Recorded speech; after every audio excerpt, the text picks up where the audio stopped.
Ang pagiging reklamador at pagrerebelde ay ayaw pala nito ng Diyos. Ito pala ay merong kaparusahan.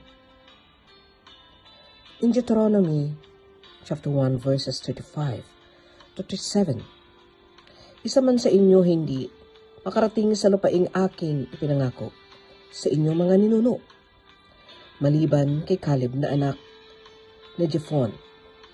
Siya lamang ang makakapasok doon.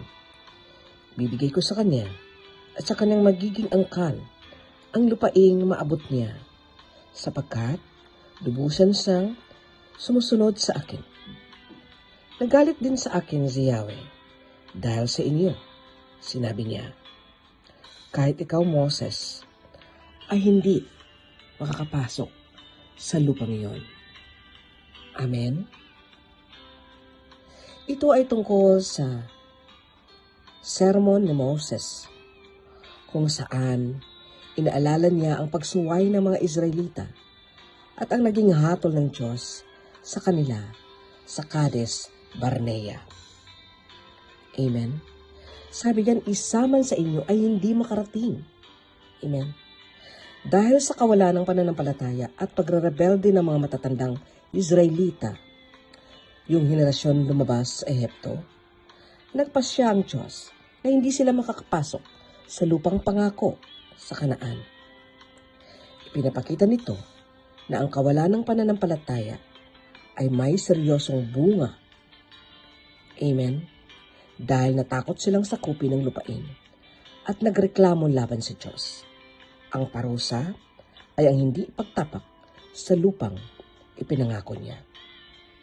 In verse 36, sabi niya, maliban kay Caleb na anak ni Jephunneh, siya lamang ang makakapasok doon. Tanging si Caleb at si Joshua, ayon sa ibang konteksto, ang itinatangi ng Diyos dahil lubusan siyang sumunod. Amen? Sa ating Panginoon. And in verse 37, nagalit din sa akin si Yahweh dahil sa inyo, sabi ni Moses. Pinapaalala ni Moses na pati siya ay naparusahan ng Diyos at hindi makakapasok sa Kanaan. Binanggit niya na ito dahil sa inyo, sabi niya.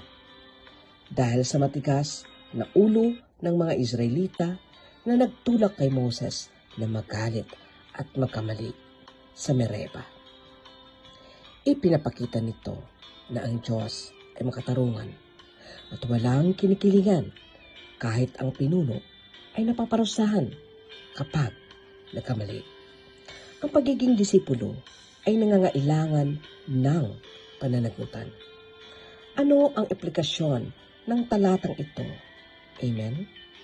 Ang Diyos ay tapat sa kanyang pangako. Amen. Ngunit ang pagsuway at kawalan ng pananampalataya ay naghahadlang sa tao na matanggap ang pagpapala ng Diyos. Ang buong pusong pagsunod, gaya ni Caleb, ay lubos na pinahahalagahan ng ating Panginoon. Tayo po'y manalangin. Panginoon, tulungan mo po kaming magkaroon ng pusong gaya ni Caleb. Isang pusong tapat at lubos na sumusunod sa iyo. Palala mo sa amin ng katapatan ay nagbubunga ng pagpapala. Linisin mo ng aming puso sa anumang pag-alinlangan o katigasan ng ulo upang makita namin ang iyong mga pangako at makapasok sa iyong kapahingahan. Ito po ang aming dalangin sa pangalan ni Jesus. Amen. To God be all the glory and have a blessed day sa ating lahat.